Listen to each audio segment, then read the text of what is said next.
Sabay-sabay po nating basahin ang Aklat ng Mga Awit, chapter 104, verses 1 to 35. Papurihan mo si Yahweh o aking kaluluwa. Ikaw, Yahweh na aking Diyos, kay dakila mong talaga. Karangal at kamahalan, lubos na nadaramtan ka. O Diyos, kayo po ay puspos ng maningning na liwanag. Kalangit ay parang tolda na kamay mo ang nagladlad. Ang ginawa mong tahanan ay ang tubig sa itaas, ang karo mong sinasakyan ay ang papawiring ulap. Sa pakpak ng mga hangin ay doon ka lumalakad. Tagahatid ng balita ay hangin ding sumisimoy, at kidlat na matatilim ang lingkod mong tumutulong. Ikaw na rin ang nagtayo ng saligan nitong lupa, matatag na ginagawa mo at hindi ito mauuga. Ang ibabaw ng salig ay ginawa mong karagatan, at tubig din ang bumalot sa lahat ng kabundukan. Ngunit noong magalit ka, itong tubig ay tumakas. Nang marinig ang sigaw mo, tumilapon agad-agad. Bumuhos sa kabundukan, umagos sa kapatagan, natipon sa isang dakot, naging isang karagatan. Matapos ang ginawa mo'y naglagay ka ng hangganan, upang itong kalupa ay di na muling laganapan.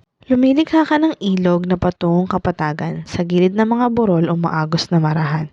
Kaya kahit nasa ilang ang hayop na naroon, maging hayop na mailap ay may tubig na naiinom.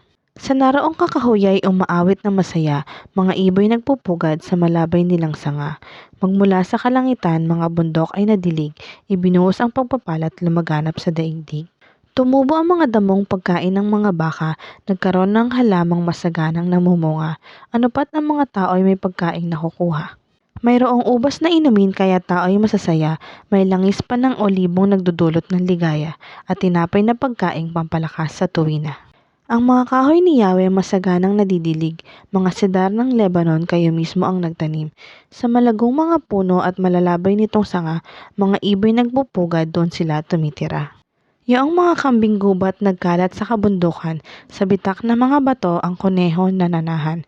Ang buwan ay nababatid sa buwan ding iyong nilikha, araw na may lumulubog sa oras na itinakda.